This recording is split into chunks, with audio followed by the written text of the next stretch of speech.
तो hello guys, कैसे हो आप सभी। एक बार फिर से स्वागत है आपका हमारे आरजी इंस्टीट्यूट चैनल पर। तो आज मैं आपको बताने वाला हूं क्या बायोलॉजी के 30 क्वेश्चनों को, जो आप मेरे साथ मिलकर सॉल्व कर रहे होंगे। ठीक है भाई, बहुत ही इंपॉर्टेंट क्वेश्चन है।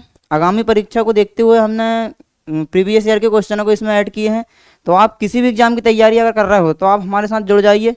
बिल्कुल आपको डेली क्लासेस आपको देखने को मिलेगी। हर दिन आपको 30-40 क्वेश्चन हम देंगे। ठीक है भाई, और ऐसे प्रश्न होंगे अपने पास जो कि पिछले पेपर में पूछे हुए हैं। ठीक, तो आप समझ सकते हो मेहनत लगती है बहुत क्वेश्चन को बनाने में। तो आप बिल्कुल जब भी हमारी क्लासेस लाइव चालू होगी तो हम आपको सूचना दे देंगे।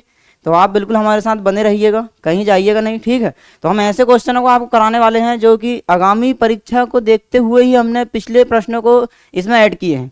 तो आप समझ सकते हो पिछले प्रश्नों की वैल्यू बहुत ज़्यादा होती है। ठीक, तो बिल्कुल आप ज़्यादा देरी ना करते हुए हम जल्दी से अपना आज का सेशन स्टार्ट करेंगे। ठीक, तो मैं आपको पहले बता दूं दोस्त कि हमारा चैनल है यूट्यूब पर आरजी इंस्टीट्यूट कर आरजी इंस्टीट्यूट, आप इसको सर्च करिएगा। और अभी तक यदि आपने इसको सब्सक्राइब नहीं किया तो सब्सक्राइब कीजिए, शेयर कीजिए, अपने दोस्तों पे भेजिए। ठीक, और डेली आपको जो भी वीडियो हम बनाएंगे आपके लिए, या फिर जब भी हम लाइव आ रहे होंगे तो आपको एक सूचना मिलेगी। तो आप तत्काल जुड़ जाइएगा उसके साथ। ठीक, तो ज़्यादा देर ना करते हुए मैं आपको लेके चलता हूँ प्रश्न की ओर। जैसे कि आप देख सकते हो, ये है अपना आज का पहला प्रश्न। जैसे आप देख पा रहे होंगे आपकी स्क्रीन पर है। प्रश्न है आपका क्या कि महाधमनी खालिस्तान के शीर्ष पर शुरू होती है। ये आपको बताना दोस्त, क्या बताना है कि महाधमनी खालिस्तान के शीर्ष पर शुरू होती है। ठीक है, तो आप जानते होंगे महाधमनी, जब भी आपके सामने ऐसा धमनी और सिरा जब भी कोई वर्ड आता हो तो आप उसको फट समझ जाइए कि ये कहाँ से संबंधित है। ये हमारे हृदय से संबंधित है। कहाँ से? हृदय से। ठीक है भाई, तो ये जो हृदय होता है हार्ट, ये जो हार्ट में आप देखोगे तो ये आलिंद पाए जाते हैं। कितने आलिंद? 4 आलिंद होते हैं। ठीक है, ये पाया जाएगा आपका दायां साइड कहलाता है, और ये होता है आपका बायां हिस्सा। कौन सा हिस्सा होता? बायां हिस्सा होता है। ठीक है भाई, तो ये कहलाएगा आपका दायां आलिंद। क्या कहलाएगा? दायां आलिंद। और ये कहलाएगा आपका बायां निलय। क्या कहलाएगा? सॉरी क्या कहलाएगा? ये दायां निलय। दायां निलय। इसी प्रकार से ये बायां आलिंद हो जाएगा और ये हो जाएगा आपका बायां निलय। ठीक है, तो ये हृदय में पाए जाते हैं। तो हमको ये बताना है इसमें कि महाधमनी के शीर्ष पर शुरू होती है। महाधमनी कहाँ शुरू होती है, किसके शीर्ष पे शुरू होती है, हमको बताना। तो आपको पता होना चाहिए धमनी जो होती है, धमनी। ठीक है, धमनी होती है भाई, ये जो धमनी है हृदय से अपना जो हार्ट होता है ना, ये हार्ट से पूरे शरीर में ब्लड को भेजने काम करती है। कौन? धमनी। ठीक, तो जहाँ भी मतलब ब्लड की जरूरत होती है तो वो अपने हृदय जो पंप करता है, आपने देखे होंगे हृदय धड़कता है ना, पंप होता है।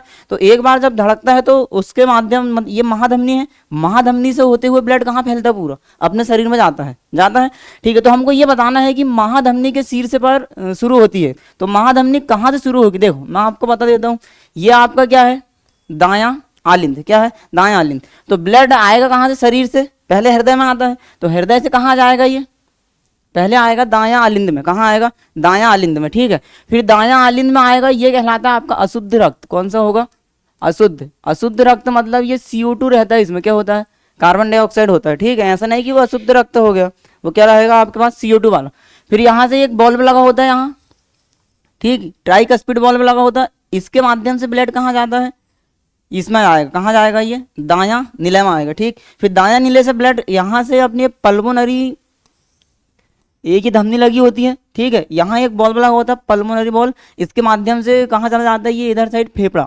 ठीक, ये फेफड़े की ओर जाता है। फिर वापस यहाँ से आएगा, यहाँ पे कहाँ? बायां आलिंद में। फिर बायां आलिंद के माध्यम से कहाँ आएगा अपना ब्लड? घूम घाम के आएगा ये बायां निलय में। कहाँ आएगा? बायां निलय में। इस बायां निलय से जब अपना हृदय पंप करेगा तो यहाँ से निकलेगा ये बायां निलय, और ये कहाँ पहुंचेगा? अपना पूरा शरीर की ओर पहुंच जाएगा। कहाँ पहुंचेगा? शरीर की ओर। ठीक है, तो मुझे एक बात बताओ, ये महाधमनी खालिस्तान के शीर्ष पर शुरू होती है, तो आप मुझे बताओ कहाँ से चालू होगी महाधमनी? मैंने आपको बताया ये रही आपकी महाधमनी। ठीक, और ये आपका कौन सा है भाई? आप बोलोगे सर ये बायां निलय है। क्या है? बायां निलय। तो हमारे पास ऑप्शन आप देख सकते हो, दायां निलय, बायां निलय, दायां आलिंद, बायां आलिंद। तो राइट आंसर क्या होने वाला दोस्त अपना? ये हो जाएगा आपका बायां निलय इज द राइट आंसर। क्या आप बात को समझ पाए हो? ठीक है भाई, बहुत ही लाजवाब प्रश्न है, शानदार क्वेश्चन है ये। बस आप हमारे साथ बिल्कुल बने रहिए, आपको हर एक डिटेल बताया जाएगा। ठीक, तो ये बिल्कुल समझ गए होंगे। तो जल्दी से आप इसको अपनी कॉपी में नोट कर लो या स्क्रीनशॉट ले लो। अब लेके चलते हैं आपको अगले प्रश्न की ओर। तो ये रहा भाई अपना अगला प्रश्न, निम्नलिखित में से कौन सा अंग अप्रयुक्त या क्षतिग्रस्त प्लेटलेट्स को हटाने में सक्षम है। बहुत ही शानदार क्वेश्चन भाई, ये भी लाजवाब प्रश्न है, इसको अपन कह सकते हैं। ठीक है, तो देखो इस प्रकार निम्नलिखित में से कौन सा अंग अप्रयुक्त, अप्रयुक्त मतलब कि हमारे लिए जो काम का नहीं है। ठीक है, क्षतिग्रस्त प्लेटलेट्स को हटाने में सक्षम है। तो आप जानते हैं, देखो 4 ऑप्शन है आपके पास, अवटु ग्रंथि, ठीक है, इसके बाद है अग्नाशय, प्लीहा, और एक क्या है आपका अस्थिमज्जा। तो इन चारों में से आपको बताना है कि मतलब देखो आपको पता होगा कि जो आरबीसी होती है, ठीक है, आरबीसी जहाँ पे बनती है या फिर जहाँ ये आरबीसी में जो है आपका क्या नहीं लाइसोसोम अनुपस्थित होता है। क्या होता है? लाइसोसोम अनुपस्थित होता है, जो कि मरी हुई कोशिकाओं का भक्षण करता है। कौन? लाइसोसोम। अब यहाँ पे क्या बोल रहा है क्वेश्चन, निम्नलिखित में से कौन सा अंग अप्रयुक्त या क्षतिग्रस्त प्लेटलेट्स को हटाने में सक्षम है।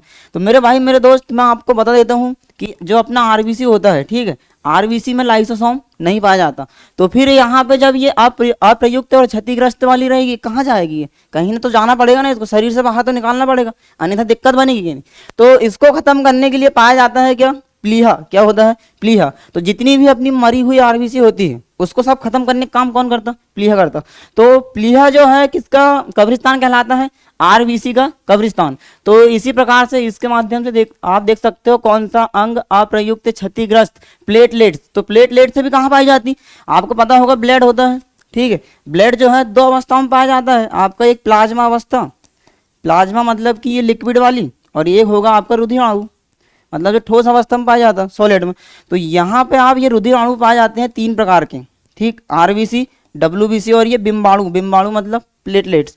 तो हमको वही बताना है कि प्लेटलेट्स को हटाने में सक्षम है। तो कौन है? इसको खा के खत्म कौन कर देगा? कौन करेगा? प्लीहा।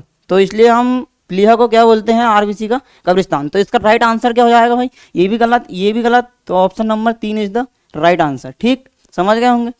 चलते हैं अगले प्रश्न पे। तो ये रहा अगला प्रश्न, मानव शरीर का कौन सा अंग इंसुलिन स्त्रावित करता है? लाजवाब प्रश्न, लाजवाब। जैसे आप देख सकते हो स्क्रीन पे है आपके, बिल्कुल, मानव शरीर का कौन सा अंग इंसुलिन स्त्रावित करता है। तो मैं आपको कुछ जानकारी देता हूँ ऑप्शन के अकॉर्डिंग। देखो आप, पहला है लीवर, दूसरा है अग्नाशय, तीसरा ऑप्शन है तिल्ली, और चौथा ऑप्शन है आपके पास पित्ताशय। तो मेरे भाई मेरे दोस्त मैं आपको बताना चाहूंगा कि इसका जो राइट आंसर होगा वो क्या होगा? अग्नाशय। क्या हो जाएगा? अग्नाशय। अब मैं आपको अग्नाशय के बारे में कुछ जानकारी देता हूँ, जब अग्नाशय यहाँ पे आया ही है। तो देखो यकृत जो है ये सबसे बड़ी ग्रंथि होती है हमारे शरीर की। सबसे बड़ी ग्रंथि कौन सी होगी? यकृत। दूसरी सबसे बड़ी ग्रंथि कौन सी होती है? तो आप बोलोगे सर ये अग्नाशय होती है। बात सही है। तो देखना ये क्या पूछ रहा हूँ, मानव शरीर में कौन सा अंग इंसुलिन स्त्रावित करता, मतलब इंसुलिन कहाँ से निकलता है ये हमको बताना है। सिंपल सा क्वेश्चन है। तो देखो ये जो अग्नाशय होता है ना, अग्नाशय के बारे में आपको बताना चाहूंगा। अग्नाशय, देखो पहली बात ये है अग्नाशय की कि ये दूसरी सबसे बड़ी ग्रंथि है। कौन सी? दूसरी सबसे बड़ी ग्रंथि है। मिश्रित ग्लैंड है ये। कौन सी ग्लैंड? मिश्रित ग्लैंड। ठीक है, तो अग्नाशय से देखो, अग्नाशय का काम ये है कि ये पूर्ण पाचक एंजाइम निकालता है। क्या निकालता है? पूर्ण पाचक एंजाइम निकालेगा। कौन?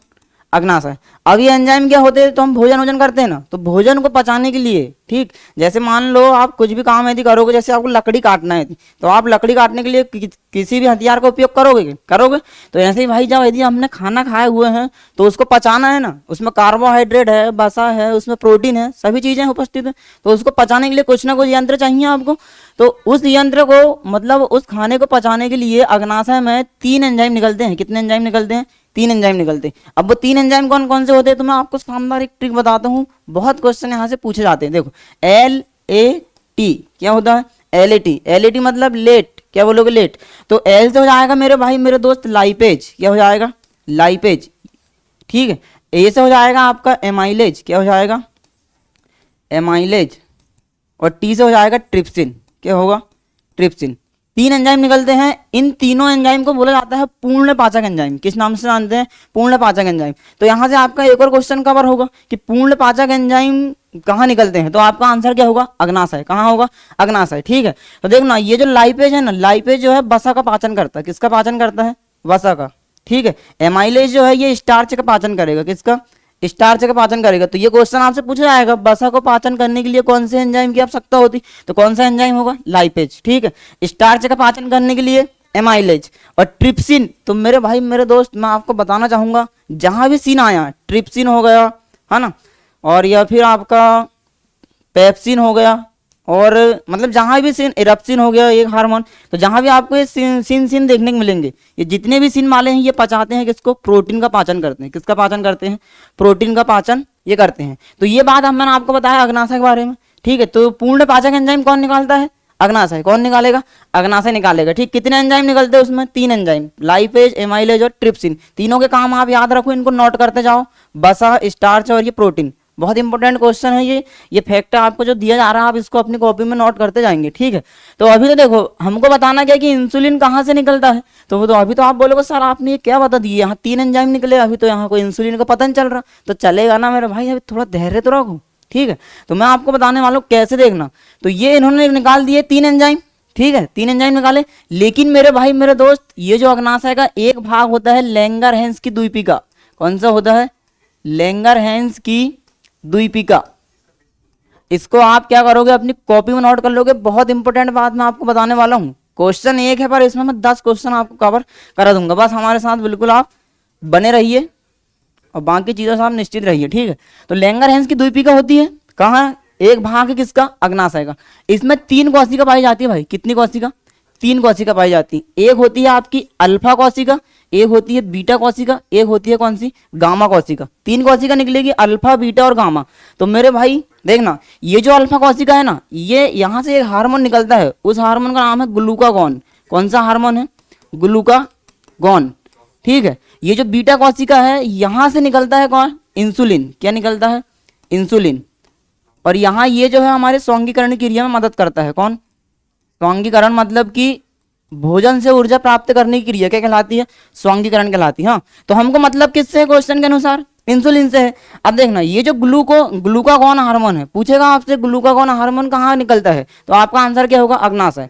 अब इसका काम क्या है, तो ये जो ग्लूकागॉन हार्मोन है ये ग्लूकोज को बढ़ाता है। किसको बढ़ाएगा, ग्लूकोज की मात्रा को क्या करता है, ये बढ़ाता है, ठीक है। अब देखना, ये इंसुलिन की कहानी भाई लाजवाब है। इंसुलिन, आपको इसको भूलना नहीं है, वेरी मोस्ट इंपोर्टेंट क्वेश्चन ये यहाँ से पूछे जाते हैं। तो मुझे एक बात बताइए आप, इंसुलिन कहाँ से निकलता है। आप बोलोगे सर ये इसको बीटा कोशिका निकालती है, ठीक है। मैंने आपसे पूछा कि बीटा कोशिका कहाँ पाई जाती है, तो आप बोलोगे सर ये बीटा कोशिका जो है अग्नाशय का एक भाग होता है, क्या, लैंगरहैंस की द्वीपिका, वहां क्या निकलता है, इंसुलिन हार्मोन। इंसुलिन क्या करता है, तो ये ग्लूकोज की मात्रा को कम करेगा। किसकी मात्रा कम करेगा, ग्लूकोज की मात्रा को कम करने का काम करेगा ये, ठीक है, ग्लूकोज की मात्रा कम करेगा। अब मुझे एक बात बताओ, यदि आपके शरीर में इंसुलिन की कमी होती है, इंसुलिन की यदि कमी होती, तो ग्लूकोज की आपके शरीर में मात्रा बढ़ेगी क्या कम होगी, थोड़ा सोचना भाई, उसी के बाद आंसर देना, ठीक। मैंने आपको क्या बताया कि इंसुलिन जो है ग्लूकोज की मात्रा को कम करेगा, क्या करेगा, कम करेगा। अब मान लो हमारे शरीर में इंसुलिन की मात्रा थोड़ी कम हो जाती है या फिर इंसुलिन नहीं बन पा रहा, तो आपके शरीर में ग्लूकोज की मात्रा बढ़ेगी क्या घटेगी, आप इसका आंसर जरूर बताइएगा, ठीक, कमेंट्स करके। तो देखना, चलो मैं ही बता देता हूँ, आप क्या बताओगे। हाँ, आपको पता भी नहीं होगा और आप गूगल में सर्च करोगे, इससे अच्छा मैं बता देता हूँ। आप देखो, तो ये जो है ग्लूकोज की मात्रा कम करता है। जब इंसुलिन की मात्रा कम होगी तो ये जो कम हो रहा है ग्लूकोज का स्तर, ये कम होने काम क्या हो जाएगा, खत्म हो जाएगा, बंद हो जाएगा। तो फिर ग्लूकोज क्या होने लगेगा हमारे शरीर में, ग्लूकोज हमारे शरीर में बढ़ने लगेगा भाई, क्या होने लगेगा, बढ़ने लगेगा। और जब ये ग्लूकोज बढ़ने लगेगा ना, ठीक है, तो ये ग्लूकोज अत्यधिक बढ़ने से क्या होगा कि आपको एक मधुमेह नामक की बीमारी हो जाती है। मधुमेह, कौन सी बीमारी हो जाती, मधुमेह। और मधुमेह का इसको बोला जाता है शुगर, क्या बोलते हैं, शुगर बोला जाता है, ठीक। तो जितनी भी मीठी चीजें होती है वो सब किसके अंदर आ जाती है, ग्लूकोज। ग्लूकोज मतलब कार्बोहाइड्रेट के अंदर वो जाएगी, जैसे चीनी हुई, ये सब फैक्ट्रोज हुआ, ये सब किसके अंदर आ जाते हैं, ग्लूकोज के अंदर। तो जब हमारे शरीर में इंसुलिन की कमी होगी तो किसकी मात्रा बढ़ेगी, ग्लूकोज की मात्रा बढ़ेगी। तो ग्लूकोज की जब मात्रा बढ़ेगी तो हमारे शरीर में कौन सा रोग होता है, मधुमेह रोग। आपने सुने होंगे ना कि अत्यधिक चीनी खाओ या फिर अत्यधिक मीठा खाने से कौन सा रोग हो जाता, मधुमेह रोग हो जाता। मधुमेह का नाम होता है शुगर। कौन सा नाम होता है, शुगर। तो इस प्रकार से अगर आप यहाँ से लॉजिक लगा पा रहे हो यदि, तो देखना क्वेश्चन आपसे पूछ सकते हैं कई प्रकार के, ठीक। तो यहाँ से पूछेगा आपसे कि इंसुलिन की कमी से कौन सा रोग होता है, तो आप फट से 1 सेकंड में आंसर क्या दोगे कि सर हमारा क्या हो जाएगा, मधुमेह रोग। कौन सा, शुगर रोग। कोई जरूरी नहीं कि आपसे इंसुलिन पूछ सके, ठीक है। वो ऐसा भी बोल सकता है कि किसकी अधिकता के कारण आपका क्या शुगर होता है, तो आप क्या बोलोगे सर ये ग्लूकोज की मात्रा बढ़ने के कारण। ग्लूकोज की मात्रा क्यों बढ़ती है, क्योंकि इंसुलिन की कमी आती है। इंसुलिन कहाँ निकलता है, तो बीटा कोशिकास निकलता है। बीटा कोशिका कहाँ पाई जाती है, तो ये अग्नाशय में पाई जाती है। तो एक फैक्ट से आपके लिए 15 क्वेश्चन तैयार हो रहे हैं। कितने क्वेश्चन, 15 क्वेश्चन। तो बस आप हमारे साथ बने रहिए और इसी प्रकार के फैक्ट हम आपको देते रहेंगे, ठीक है। और आप कोई भी एग्जाम दो, रेलवे का एग्जाम में आपको ये बहुत काम आने वाली है, ठीक है।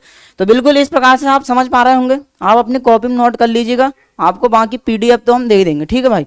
तो समझ गए होंगे इतना अग्नाशय के बारे में, बहुत शानदार था ये। तो समझ में आ गई होगी आपको। किसी पूछेगा आपसे इंसुलिन की कमी से कौन सा रोग होता है, तो आप आंसर क्या लगाओगे, मधुमेह या शुगर।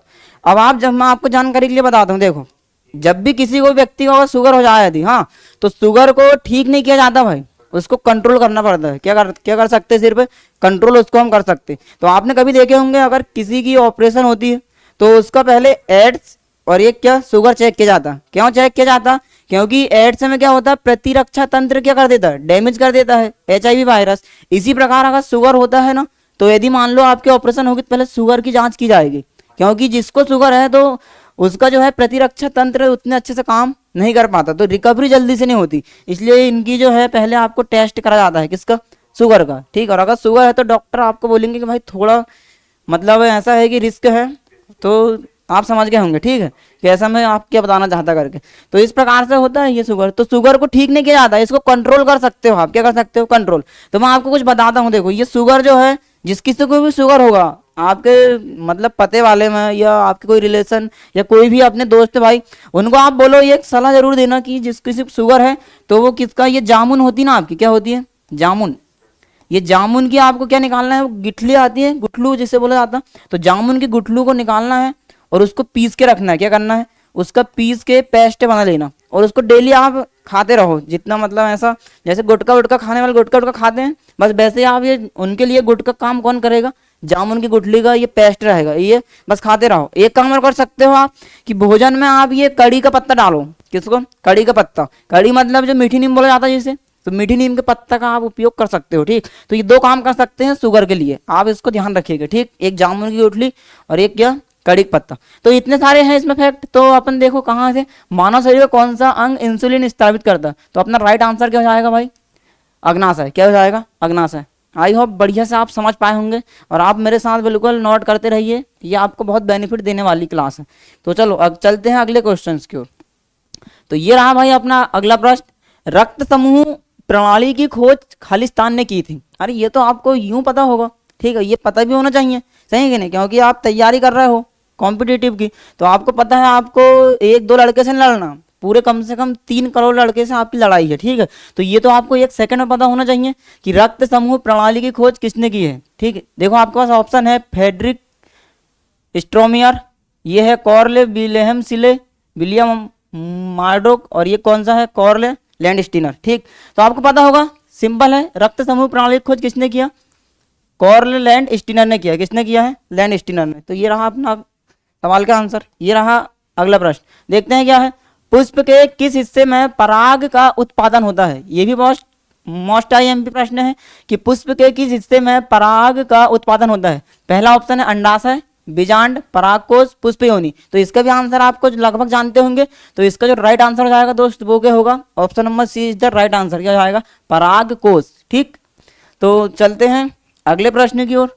तो ये रहा भाई अगला प्रश्न, कौन सा जीवाणु अंडाकार या गोलाकार होता है, ये आपको बताना है, ठीक है। देखो हमारा जो शरीर है ना, ये पूरा जीवाणु से भरा हुआ है, आपको पता होगा, ठीक है। तो आपको यहाँ बताना है कि कौन सा जीवाणु अंडाकार या गोलाकार होता है, ये आपके पास बताना।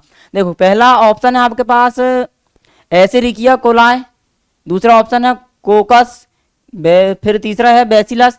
तो बैसिलस का जो होता है ये आकृति इसकी पाई जाती है किस प्रकार की, और एक आपके पास है कौन सा, वाइब्रियो, ठीक। तो हमको क्या बताना है कि कौन सा जीवाणु अंडाकार या गोलाकार होता है। तो आपको पता होगा जो कोकस नामक का जीवाणु होता है, इसकी आकृति कैसी होती है, गोल होती है, ठीक है। तो ये जीवाणु, तो हमारा आंसर कौन सा जाएगा, option number B is the right answer, कोकस।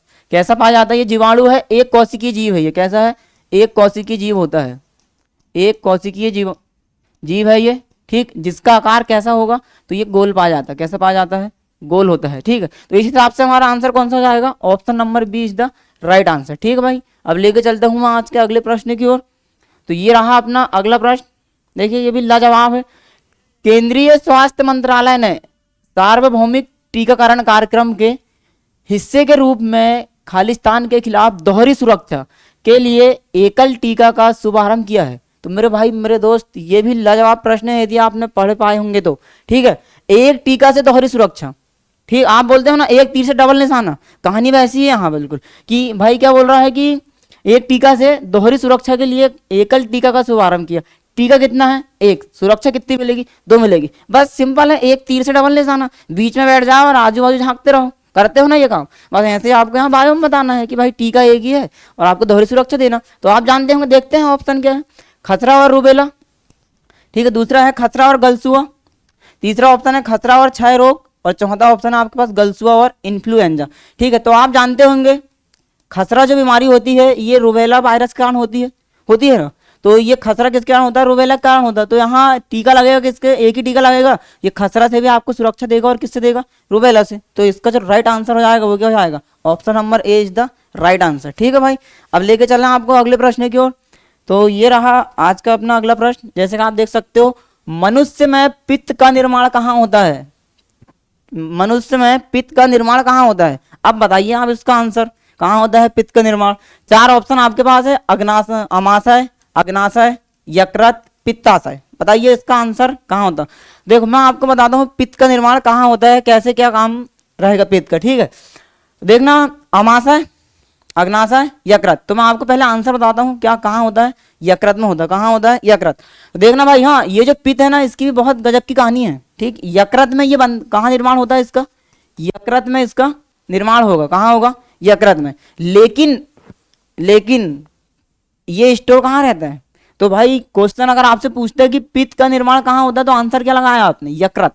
Question यही पलट सकता है कि पित्त कहाँ स्टोर होता है। ठीक है, यह मतलब पित्त जो है कहाँ एकत्रित होता है, ठीक, निकलने के बाद। तो मुझे एक बात बताओ, इसका निर्माण कहाँ हुआ, यकृत में। लेकिन भाई जो स्टोर रहता है ना पित्त, वो यकृत में नहीं होता, यहाँ सिर्फ बनता है, इसका निर्माण होता। तो ये स्टोर कहाँ रहेगा, तो ये रहता है पित्ताशय में। कहाँ होता है, पित्ताशय में ये स्टोर होता है। कौन, पित्त। ठीक है, तो यहाँ से 2 क्वेश्चन आपसे पूछा जाएगा कि पित्त का निर्माण कहाँ होता है, तो आपने आंसर क्या लगा दिया, फट से यकृत लगाए। लेकिन आपसे पूछता कि जो पित्त है ये कहाँ स्टोरेज या फिर कहाँ स्टोर होता है, तो कहाँ स्टोर होता है, ये पित्ताशय में होता है। तब इसका आंसर क्या हो जाता है, पित्ताशय हो जाता है। इसकी भी कहानी बहुत गजब की है पित्त की। ठीक, ये जो पित्त है ये भी लाजवाब है, ये पित्ताशय में एकत्रित रहता है। जब कभी आपका पित्ताशय काम नहीं करता तो पित्ताशय को काट के बाहर निकाल दिया जाता है, इसका कोई इलाज नहीं होता है। ठीक है, और इसको जब काट के बाहर ऑपरेशन करके बाहर निकाल दिया जाता है तो भी हम हमारा साधारण जीवन बराबर जी सकते हैं, कोई दिक्कत की बात नहीं होती है। ठीक है, तो ये पित्त जो है ये महत्वपूर्ण भूमिका निभाता है। कब, जब अपन भोजन खाते हैं, भोजन करते हैं, भोजन करने के बाद जब अमाशय से भोजन निकलता है, ठीक है, तो ये जो भोजन है अपना अमाशय से जाता है बन के क्या, अम्लीय भोजन बन के जाता है। क्या जाता है, अम्लीय बन के जाता है, क्योंकि आपको अमाशय में लड़ना पड़ता है किससे, HCl से। तो HCl जो अम्ल है इसको भोजन को अपने अम्लीय कर देता। लेकिन जब ये 4 घंटे रुकता है कहाँ, अमाशय में, 4 घंटे के बाद जैसे ही निकलता है छोटी आंत के लिए, कहाँ निकलेगा, छोटी आंत के लिए, तो छोटी आंत यहाँ भोजन को रोक देती है कि बस बहुत हो गया पंचायत, अब बिल्कुल पंचायत नहीं होगी। क्यों नहीं होगी, क्योंकि ये जो भोजन जो अम्लीय बन के आ रहा ना, ये बोले अम्लीय भोजन हमको नहीं चलेगा तो नहीं चलेगा, बात खत्म। हाँ, कौन किसका कहना पड़ता है, छोटी आंत का। तो फिर इस टाइम तो दिक्कत बन गई ना, बनी कि नहीं दिक्कत। तो इस टाइम इस भोजन को क्षारीय करने की मांग करती है कौन, छोटी आंत। तो पूर्ण पाचन भी कहाँ होता है अपना, छोटी आंत में होता। तो भोजन को यहाँ तो भेजने पड़ेगा, दिक्कत बन गई, समस्या है, समस्या का समाधान ढूंढना पड़ेगा, है ना। पूरा मतलब अपने जितने भी अपने एंजाइम थे, जितने भी अंग है, अग्नाशय, छोटी आंत, बड़ी आंत, ये सब देख रहा है ये क्या होगा, ट्रैफिक जाम हो गया, सही क्या नहीं। तो फिर इसके लिए कोई ना कोई उपाय निकाला गया। तो फिर वहां ध्यान गया किसकी ओर, पित्त की ओर। कहाँ ध्यान जाता है, पित्त की ओर। भाई चलो पित्त के पास चलते बोलना। तो छोटी आंत से जाते हैं कितने, 2 हार्मोन जाते निकल। कितने हार्मोन जाते हैं, 2 हार्मोन। एक जाते हैं अग्नाशय की साइड और एक जाता है कहाँ, पित्ताशय की ओर। तो ये खबर बताता है जाके किसको, पित्ताशय को, अरे भाई ऐसे दिक्कत बन गई यार, बहुत समस्या, चलो चलो जल्दी चलो जल्दी जल्दी, नहीं तो अब तो बाहरी समस्या बन जाएगी, सही है क्या नहीं। तो बोले क्या हो गया, बोले तो ये पहुंचते कहाँ, पित्ताशय के पास। पित्ताशय ने किसको जमा करके रखा, पित्त को। तो ये पित्त को लेके आता है, तो पित्त कहाँ मिलता है फिर, भोजन में। और इस भोजन को अम्लीय को फिर ये क्षारी में बना देता, किसमें बदल देता है, क्षारी बनाता। फिर छोटी आंत खुश, भाई अपना जो सिद्धांत है वो पूरा हो जाए तो खुशी मिलती ना, बस छोटी आंत खुश, चलो आ जाओ आने तो। फिर छोटी आंत में घूमेगा, पूर्ण पाचन होगा, बड़ी आंत से होते हुए फिर वहाँ बड़ी आंत में भोजन का पाचन नहीं होता है, सिर्फ जल का अवशोषण होता है, तो पूर्ण पाचन कहाँ हो जाता है, छोटी आंत में पाचन हो जाएगा, स्वांगीकरण क्रिया हो जाएगी, ऊर्जा ऊर्जा मिल जाएगी। उसके बाद आप जो अपशिष्ट बचा हुआ उसको गुदा से बाहर के रास्ते भेज दोगे, ठीक है। तो इस प्रकार से पित्त का जो है उपयोग होता है। तो ये जो पित्त है, एक तो भोजन को क्षारी करने का काम करेगा, दूसरा काम ये बसा को तोड़ने का काम करता है। क्या करता है, बसा को तोड़ने का काम करता है। तो ये जो बसा के तोड़ने की क्रिया है, क्या कहलाती है, आपकी पायसीकरण कहलाती है। क्या कहलाती है, पायसीकरण। वेरी इंपॉर्टेंट फैक्ट है ये, आपको ये ध्यान रखना। तो बिल्कुल भाई आपको मजा आया होगा। आगे की कहानी है, इसमें बहुत सारी कहानी है, बायो है ये तो आपको पता है, जितना पढ़ेंगे उतना ही आपको मजा आते रहेगा। तो इसी मजे को लेने के लिए आपको हमारे साथ जुड़ना है आरजी इंस्टीट्यूट चैनल पर, ठीक है। तो आपको बेहतर ऐसे ही कंटेंट दिया जाएगा बस, और आप मजे के साथ पढ़ेंगे। अभी हम आपको PYQ सॉल्व करा रहे हैं, हम आपके लिए जल्द से जल्द, जैसे जैसे आपकी डिमांड बढ़ेगी तो हम आपके लिए लाइव क्लास चालू कर देंगे। क्या कर देंगे, लाइव क्लास। तो बेहतरीन आप मजे से पढ़ रहे होंगे। तो अभी तक यदि चैनल सब्सक्राइब नहीं किया है तो आप चैनल बिल्कुल सब्सक्राइब करें, आराम से करें, कोई दिक्कत की बात नहीं है, सही है ना। सब्सक्राइब कर दें, और जो भी जो नोटिफिकेशन वाला आइकॉन होता है उसको आप चालू करके रखें जब भी, क्योंकि हमारी क्लास चालू होगी तो आपके पास सूचना जरूर पहुंच जाएगी, ठीक। तो बढ़िया मजा आया होगा। चलते हैं अगले क्वेश्चन की ओर। तो पूछेगा पित्त का निर्माण कहाँ होता है, आंसर क्या लगाओगे, यकृत। स्टोर कहाँ रहता है तो क्या लगाओगे, पित्ताशय। शानदार क्वेश्चन है भाई ये, ठीक। चलते हैं अगले प्रश्न की ओर। ये रहा आज का अपना अगला प्रश्न। देखना, निम्नलिखित में से कौन सा रोग कवक के कारण होता है। मेरे भाई मेरे दोस्त, लाजवाब है। जितने भी आप रोग है, यदि आप किसी भी कॉम्पिटेटिव एग्जाम की तैयारी कर रहे हो तो रोग के बारे में आपको पता बिल्कुल 100% होना चाहिए, ठीक है। तो ये क्या बता रहा है आपको, कवक के कारण होता है कौन सा रोग। तो कवक के कारण वाला आप याद ही कर लो ना, उसमें क्या है, ए दांत खाग, इसकी ट्रिक ही होती है किसकी, कवक की। ए दांत खाग क्या होती है, ए दांत खाग। ये रोग जितने हैं ये सब कौन से वाले हैं, कवक वाले। ए से होता है आपका एक्जिमा, क्या होता है, ठीक है, ए से, ये ए रहा। दा से होता है क्या, दाद, क्या होता है, दाद। दा से होता है एक और दमा, ठीक है। खा से होता है क्या, खाज, दांत खाज। और गा से क्या होता है, गंजापन। ये लो गंजापन, गंजापन मतलब समझ रहे, टकला, हाँ, मतलब पूरे बाल जो है सर के वो खत्म हो जाएंगे आपके, हाँ। ये गंजापन रोग होता है किसके कारण, कवक के कारण होता है। किसके कारण होता, कवक के कारण, ठीक है। तो गंजापन, तो इतने सारे रोग हैं अपने कवक वाले, तो हमको क्या बताना, कवक के कारण होता। देख लो आप कौन सा ऑप्शन मिल रहा है। तो बस आपको ट्रिक याद रखना, ए दांत खाक। तो एक हो जाएगा एक्जिमा, दूसरा हो जाएगा दाद, तीसरा हो जाएगा दमा, खाज, और ये गंजापन। गंजापन मतलब टिकले, हाँ। तो हमारे पास ऑप्शन देखते क्या मिलता है आपको, गलसोए की सूजन, पित्त फतरी, दिल का दौरा, दांत। तो ये रहा ऑप्शन आपके पास कौन सा, option number D is the right answer. कौन सा हो जाएगा, ऑप्शन नंबर डी, दांत होगा कवक के कारण, ठीक है भाई।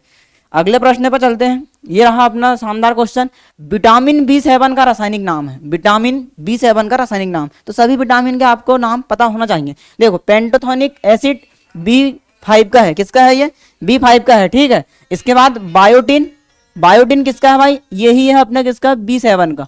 किसका नाम है ये, B7 का। एस्कार्बिक एसिड किसका है, विटामिन सी का होता है। किसका होता है, विटामिन सी। और फॉलिक एसिड किसका होता है, तो B9 का। किसका होता है, B9 का, ठीक है। मैंने आपको ये बता दिया। हमारे पास क्वेश्चन क्या बोल रहा है, विटामिन B7 का रासायनिक नाम क्या है, तो आपको याद रखना क्या है, biotin. Option number B is the right answer. क्या जाएगा, बायोटिन। समझ पा रहे होंगे, एक क्वेश्चन पे आपको 4 क्वेश्चन दिए जा रहा है, तो आप बने रहिए बिल्कुल, लाजवाब, मस्त पढ़िए, मजा आएगा आपको, ठीक है। अब चलते हैं अगले प्रश्न। तो ये रहा भाई अपना अगला प्रश्न। अब देखिए यहाँ क्या है, मानव शरीर का कौन सा भाग ऑस्टियोपोरोसिस, अस्थि सुश्रिता से प्रभावित होता है, ठीक है। मतलब ये ऑस्टियोपोरोसिस, देख पा रहे हो आप, ऑस्टियोपोरोसिस। क्या क्वेश्चन बनाया भाई, बनाने वाले ने क्या क्वेश्चन पूछा है, लाजवाब प्रश्न है एकदम। ये ऑस्टियोपोरोसिस मतलब समझ रहे हो ना आप, ठीक है। ये गहराई की बात है भाई, ये गहरा मतलब इसको अंदर से खोद के निकाला गया है, किसको, ऑस्टियोपोरोसिस को। ये भी क्या है, एक रोग ही है। तो आपको पता होना चाहिए पर ये क्या रोग है, कैसा है, क्या है, और किसको प्रभावित करता है ये। तो मैं आपको ज्यादा तो नहीं, थोड़ा सा इसके बारे में बताना चाहूंगा। ऑस्टियोपोरोसिस जो होता है, आपको पता है थायराइड ग्रंथि, कौन सी ग्रंथि? थायराइड ग्रंथि होती है, थायराइड, थायराइड, थायराइड ग्रंथि पाई जाती है कहाँ? गले में। कहाँ पाई जाएगी? गले में, है ना। तो ये जो थायराइड ग्रंथि है ये सबसे बड़ी ग्रंथि होती है, अंतः स्त्रावित ग्रंथि में सबसे बड़ी होती है, ठीक। और बाह्य स्त्रावित में पूछेगा तो यकृत। तो ये अंतः स्त्रावित ग्रंथि होती है सबसे बड़ी, कौन सी? थायराइड। कहाँ पाई जाती है? गले में पाई जाती है। कहाँ पाई जाती है? गले में, ठीक है। तो इसी थायराइड ग्रंथि से निकलते हैं 1 और 2 हार्मोन। कितने हार्मोन निकलते हैं? 2 हार्मोन। एक निकलता है थायरोक्सिन, कौन सा निकलता है? थायरोक्सिन, ठीक है। और दूसरा निकलता है भाई आपका थायरोकैल्सिटोनिन, कौन सा निकलता है? कैल्सीटोनिन। इसको आप नोट कर लीजिएगा, हाँ। कौन सा निकलेगा? थायरोकैल्सिटोनिन। तो मेरे भाई मेरे दोस्त, ये जो ऑस्टियोपोरोसिस है ना, ये थायरोकैल्सिटोनिन की कमी से होता है। किससे होता है? थायरोकैल्सिटोनिन। ये क्या करता है? तो ये अपने रुधिराणु, रुधिर मतलब ब्लड, और अपना यूरिन जिसे बोलते हैं मूत्र, क्या बोलोगे? यूरिन मतलब मूत्र। तो ये रुधिर और मूत्र में कैल्शियम की मात्रा को नियंत्रित करके रखता है, कौन? किधर गया? थायरोकैल्सिटोनिन, ठीक है। रुधिर मतलब ब्लड और यूरिन में कैल्शियम की मात्रा को नियंत्रित करके रखता है ये। तो जब आपको पता होगा हमारे दांत में और हड्डियों में क्या पाई जाती है? कौन सी धातु पाई जाती है? तो कैल्शियम पाया जाता। तो कैल्शियम को कंट्रोल करके कौन रख रहा है? थायरोकैल्सिटोनिन। कौन रख रहा है? थायरोकैल्सिटोनिन। तो जब हमारे शरीर में ये थायरोकैल्सिटोनिन की कमी होगी तो सीधी सी बात है मेरे भाई मेरे दोस्त, ये कैल्शियम की कमी होगी। किसकी कमी होगी? कैल्शियम की। और जब ये कैल्शियम की कमी हो जाएगी ना, तो कैल्शियम की कमी होने की वजह से हमारे दांत और ये कौन सी होती है? हड्डी, जिसमें क्या पाया जाता है अधिक मात्रा में? कैल्शियम। तो ये दांत और हड्डी क्या पड़ जाती है? कमजोर हो जाती है। कैसे पड़ जाती है? कमजोर हो जाती है, ठीक है। तो ये जो कमजोर हो रही है ना, इसी कमजोरी को, इसी बीमारी को कहा जाता है क्या? ऑस्टियोपोरोसिस। क्या कहा जाता है? ऑस्टियोपोरोसिस कहा जाता है भाई मेरे दोस्त। समझ पा रहे होंगे? Osteoporosis very most important question है ये, ऑस्टियोपोरोसिस। तो इस प्रकार से ऑस्टियोपोरोसिस क्या होनी है? तो क्या पूछा क्वेश्चन ने? मानव शरीर का कौन सा भाग ऑस्टियोपोरोसिस को से प्रभावित होता है? देख लो ऑप्शन, केंद्रीय तंत्रिका तंत्र, हृदय, हड्डियां और पैर। तो राइट आंसर कौन सा जाएगा? Option number C is the right answer. हड्डियां जो है ऑस्टियोपोरोसिस से संबंधित है। बात समझ पा रहे हो? मजा आ रहा है कि नहीं? आएगा ना मजा? बस हमारे साथ आप बने रहिए, बेहतरीन मजा आने वाला आपको, ठीक। समझ गए होंगे? ये थायराइड ग्रंथि है, इससे निकलेगा 2 हार्मोन, एक थायरोक्सिन एक थायरोकैल्सिटोनिन, ठीक। तो इसी की वजह से यदि मान लो, अभी मैं आपको बताना चाहूंगा अभी आगे, देखो ये जो थायराइड ग्रंथि होती है, ठीक है, तो ये जो है ना आयोडीन को एकत्रित करती है या आयोडीन का निर्माण करने में सहायता करती है, कौन? थायराइड ग्रंथि। तो कभी भी अगर इसकी अगर कमी हो जाए, अगर किसकी? ये थायरोक्सिन की, तो किसकी कमी होगी? आयोडीन की कमी हो जाती है हमारे शरीर में। किसकी कमी हो जाती? आयोडीन। तो जब कमी हो जाती है ना आयोडीन की, तो अपना जो ब्रेन है, ब्रेन किसको प्रेशर देगा? मस्तिष्क, थायराइड ग्रंथि को, कि भाई क्या कर रहे हो तुम वहाँ, हमने आपको किस लिए रखा? आयोडीन का निर्माण जल्दी जल्दी से करो, क्यों कमी हो रही है शरीर में, ऐसा आदेश देगा कौन? अपना मस्तिष्क। तो थायराइड ग्रंथि के ऊपर प्रेशर बढ़ेगा। तो जैसे अपने ऊपर प्रेशर बढ़ता है कि नहीं, कोई भी काम को लेके, मान लो आपके पापा है, पापा जी आपको डांटा है तो आपके ऊपर प्रेशर आता, ऐसे किसके ऊपर प्रेशर आएगा? थायराइड ग्रंथि के ऊपर। थायराइड ग्रंथि क्या काम करेगी? अब भाई मतलब साहब जी का आदेश है तो क्या करेगी? जल्दी जल्दी से आयोडीन बनाने के लिए कोशिश करेगी, तो ये फूल जाती है इतना बड़ा, पता से समझ रहे हो ना? ऐसे फूल जाएगी मतलब आयोडीन बनाने के लिए, और जो फूल के ऐसे बाहर निकलने लगती है, उसी को बोला जाता है कौन सा रोग? घेंगा रोग। कौन सा रोग बोलते हैं? घेंगा रोग। तो घेंगा रोग किसी कमी से होता है? तो आयोडीन कमी से होता है, ये आपको याद रखना है, ठीक। अब चलते हैं अगले प्रश्न की ओर। तो ये रहा अपना अगला प्रश्न, निम्न में से कोशिकाओं का कौन सा भाग जंतु कोशिकाओं में नहीं होता है? ये आपको बताना भाई, ठीक। जंतु कोशिका होती है ये कोशिका, ठीक है। ये सामने वाले क्या बोला था? इसको कोशिका झिल्ली बोलते हैं अपन। क्या बोलते हैं? कोशिका झिल्ली। इसमें क्या क्या पाया जाता है? माइटोकॉन्ड्रिया होता है, गोल्गी कॉय होता है, लाइसोसोम होता है, सेंट्रोसोम होता है, यहाँ अपने साहब जी बैठे रहते हैं, कौन? केंद्रक होता है, ठीक है। ये सभी पाए जाते हैं। तो हमको बताना क्या है? यहाँ कोशिका द्रव भरा होगा, कोशिका है तो क्या भरा होगा? कोशिका द्रव। केंद्रक में अलग केंद्रक द्रव भरा होता है। तो हमको बताना कौन सा भाग जंतु कोशिकाओं में नहीं होता है, ठीक। पहला ऑप्शन है केंद्रक, बिल्कुल आपके केंद्रक पाया जाता है, ठीक। इसको केंद्रक को कोशिका का ब्रेन कहा जाता है, केंद्रक को, ठीक है। दूसरा है कोशिका द्रव, जी हाँ ये भी बिल्कुल पाया जाता है। ये जो आप देख पा रहे हैं ये क्या है? कोशिका द्रव है। तीसरा ऑप्शन है कोशिका भित्ति, ये नहीं होती भाई हमारे में, ठीक है। कोशिका भित्ति जो है ये जंतुओं में नहीं पाई जाती है। किसमें पाई जाती है? ये पेड़ पौधों में पाई जाती है। किसमें पाई जाती है? पेड़ पौधों में। चौथा ऑप्शन है कोशिका झिल्ली, जी हाँ बिल्कुल ये अपनी कोशिका झिल्ली है। ये भी आपको कोशिका झिल्ली जो है ये पाई जाएगी, ठीक। तो ये आपको याद रखना है, जो कि कोशिका झिल्ली इसमें पाई जाती है। क्या नहीं पाया जाता, तो कोशिका भित्ति। ये कोशिका जो भित्ति है ना, ये पेड़ पौधों में पाई जाती है, मतलब कोशिका झिल्ली के ऊपर पाई जाती है, इसको कवर करने के लिए इसका काम करती है, ठीक, मतलब बाहरी सुरक्षा देती है। कौन? कोशिका भित्ति। किसको? पेड़ पौधों को, क्योंकि पेड़ पौधों की जरूरत भी होती है, सही है कि नहीं। मान लो आप ही है कहीं गए हो घूमने, ठीक, अब आप गए हो और समझ जाओ किसके साथ घूमने जाओ, किसको ले जाओगे, मान लो उसी को लेके गए हो, है ना, हरा पीला लाल जो भी है, हाँ, समझ रहे हो कि नहीं। अब मान लो आप रास्ते में जाके क्या कर ले, झगड़ा कर लिए, मान लो, ठीक, दोनों ने झगड़ा कर लिए, ठीक, एक आप और एक आपके वो, समझ रहे हो कि नहीं। क्या होगा? झगड़ा हो गया। झगड़ा हो गया तो एक इधर खड़े, एक इधर खड़े, दोनों इधर के इधर बस ऐसा शानदार खड़े हैं। अब क्या कर, कॉल में बात कर रहे हैं मान लो आप, और ये जो लड़का है ये कहाँ? पेड़ पास खड़ा है, बात कर रहा है, और उसने कुछ बोल दिया, इसका दिमाग खराब हो गया। ये क्या करता? पेड़ में, पेड़ के पास जो खड़ा है, पेड़ को ऐसा थूक देता कि इन पेड़ के ऊपर, या ऐसा पैर चला देगा ऐसे। तो इन्हीं अपन लोगों ऐसे आतंकवादियों से बचने के लिए, या अपन जैसे लोगों से बचने के लिए भगवान ने क्या काम किया कि पेड़ में एक एक्स्ट्रा झिल्ली लगा दी है, एक कवर कर दी है, और उसका नाम है क्या? कोशिका भित्ति। तो ये हमारे अंदर नहीं पाई जाती, किसमें पाई जाती है? पेड़ पौधों में ये पाई जाती है, कोशिका भित्ति। तो इसका राइट आंसर क्या हो जाएगा? Option number C is the right answer. आप बात को समझ पाए होंगे, लाजवाब। इसी तरह के आप क्वेश्चन को पाने के लिए हमारे साथ बिल्कुल बने रहिए। चलते हैं अगले प्रश्न पर। तो ये रहा अगला प्रश्न, निम्न में से किस जाति में बाह्य निषेचन होता है? ये आपको बताना भाई, बाह्य निषेचन होता है, निषेचन, समझ रहे हो, वेरी इंपॉर्टेंट मोस्ट टॉपिक है ये बायोलॉजी का, प्रजनन तंत्र, ठीक है। तो आपको बताना बाह्य निषेचन। तो मैं आपको जानकारी के लिए बता देता हूं, देखो निषेचन जो है एक अंतः और एक होता है कौन? बाह्य निषेचन, ठीक, दो निषेचन, एक अंतः है और एक बाह्य, ठीक है। तो जो फैलोपियन ट्यूब डिंब वाहिनी के अंदर शुक्राणु और अंडाणु का मिलन होता है, किसका? शुक्राणु प्लस अंडाणु।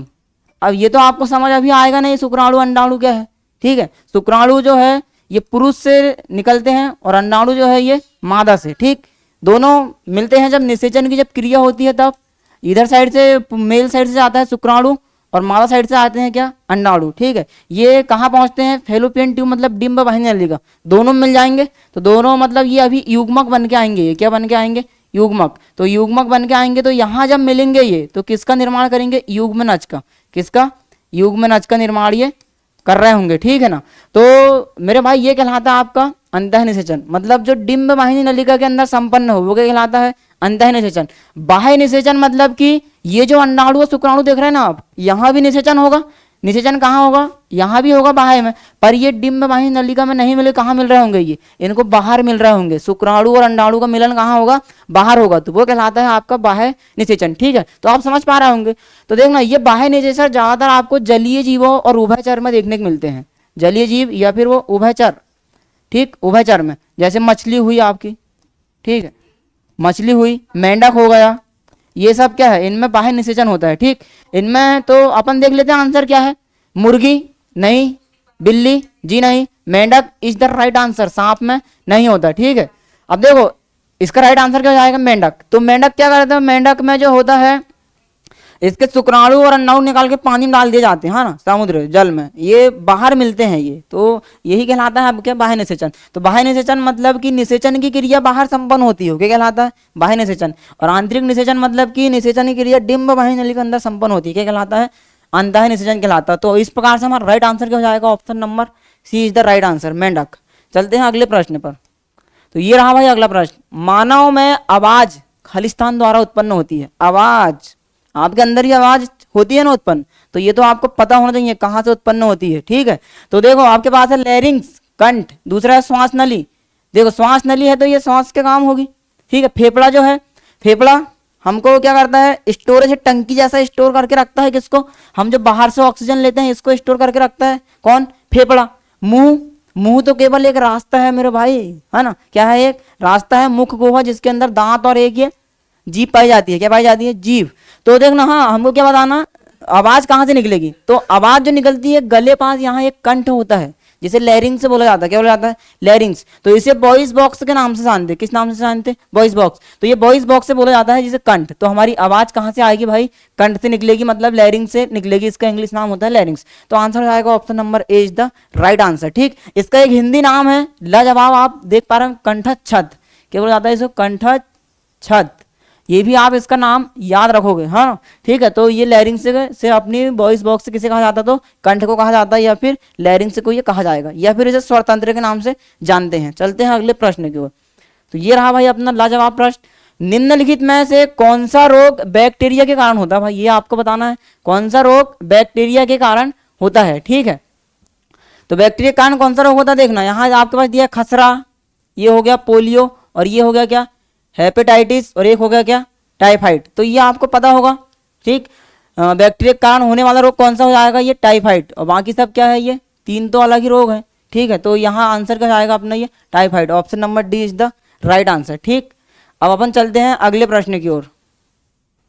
तो ये रहा अपना अगला प्रश्न कि मनुष्य की आंख का रंग आंख के खालिस्तान में स्थित रंग द्रव्य पर निर्भर करता है। यह आपको बताना भाई कि मनुष्य की आंख का रंग आंख के खालिस्तान में स्थित रंग द्रव्य पर निर्भर करता है। ये इसका आंसर आप मुझे कमेंट्स करके बता रहे होंगे, ठीक। ये मैं आपके लिए छोड़ दूं अगर आप बोलो तो, ठीक है। चलो बता ही देता हूँ क्या करेंगे। मनुष्य की आंख का रंग आंख के खालिस्तान में स्थित रंग द्रव्य पर निर्भर करता है, तो आपको पता होना चाहिए। इस देखो इसमें क्या है, आइरिस, कॉर्निया, फेस और लेंस, ठीक। तो देखना ये जो कॉर्निया है, ठीक, ये अपने बाहरी कवर कहलाता है, ये कॉर्निया, जिसको नेत्र दान के समय क्या दान किया जाता है, तो कॉर्निया दान की जाती है, ठीक है। फेस हो जाएगा, ये तो अलग ही चीज होती। लेंस, लेंस मतलब कि जो अपने जो बाहर से जो प्रकाश आता है आंख में, हाँ, इसको कहाँ भेजता है, ये रेटिना पर तक। कहाँ तक भेजता है, रेटिना मतलब दृष्टि पटल तक भेजता है, वहाँ प्रतिबिंब बनता है, फिर वहां से निकल के मस्तिष्क के कारपुर तक आती है, फिर हमको जो है वस्तु सीधी दिखाई देती है ना। तो देखो अभी हमारे पास एक ऑप्शन बचा, कौन सा, आइरिस। तो आंसर कौन सा जाएगा अपना, option number A is the right answer, कौन सा, आइरिस हो जाएगा, ठीक। बात समझ पा रहे होंगे। अब चलता है अगले प्रश्न की ओर। तो ये रहा अपना अगला प्रश्न, जैसे कि आप देख सकते हो आपकी स्क्रीन पर है भाई, ठीक। तो क्या है आज का अपना अगला प्रश्न, उस नलिका का चयन करें जो मूत्र को मूत्राशय से शरीर के बाहर ले जाती है, ठीक है। यह आपको बताना है, उस नलिका का चयन करें जो मूत्र को मूत्राशय से शरीर के बाहर ले जाती है। उस नलिका आपको क्या करना है, चयन करना है, ठीक। तो आपको पता होना चाहिए ये जो है इसका जो मूत्राशय जो आता है कौन सी नली के द्वारा बाहर निकलता है हमारे शरीर से, यूरिन। तो मैं आपको देखो बताता हूँ, एक शानदार ऐसा कंसेप्ट है, मैं आपको बता देता हूँ। देखना, किडनी पाई जाती है कितनी, दो किडनी होती, कितनी किडनी होती, दो किडनी होती, ठीक। दोनों किडनी से लगभग 24 घंटे में 1600 लीटर ब्लड गुजरता है, कितना, 1600 लीटर। इस 1600 लीटर में से लगभग किडनी में क्षमता है कितना, 170 लीटर, 170 से 180 लीटर छन पाता है, कहाँ, किडनी में, क्योंकि रक्त का शुद्धिकरण कहाँ होता, किडनी में। किडनी जो है छानने का काम करती है ना ब्लड को, ठीक। तो इतना ब्लड आता है कहाँ, किडनी में। तो ये किडनी से छानेगा, जितने अपशिष्ट पदार्थ निकलते हैं ब्लड से उसको कहाँ भेज दिया जाता है, एक ब्लेडर पाया जाता है। क्या पाया जाता है, ये ब्लेडर मानो आप इसको, क्या मानो, ब्लेडर। तो इस ब्लेडर में जितना अपशिष्ट बचेगा ब्लड से, कचरा कूड़ा, अपन जो हिंदी में बोला कचरा कूड़ा जो बचा, चलो ले जा फेंक दो बोले इसको, तो बस वही है, ब्लेडर छानेगा, जो भी आपका अपशिष्ट निकलेगा यहाँ भेजेगा ब्लेडर। तो ये ब्लेडर में अपना भरा होता है भाई क्या, यूरिन, जिसे अपन क्या बोल रहे हैं, मूत्र के नाम से जाना जाता है, ठीक। ये देख आप समझ पा रहे हैं ना, नलिका का चयन करें जो मूत्र को मूत्राशय से शरीर के बाहर ले जाती है। तो यहाँ भरा होता है क्या, मूत्र भरा होता है किसमें, ब्लेडर में। ये ब्लेडर भाई एक ये क्या है, झिल्ली मानो आप इसको, क्या है ये, झिल्ली मानो, जहाँ यूरिन इकट्ठा रहता है, ठीक। तो आपको मैं एक जानकारी देता हूँ, ये यहाँ पे 500 ml तक यूरिन जमा रह सकता है, कितना, 500 ml तक, कितना ml, 500 ml।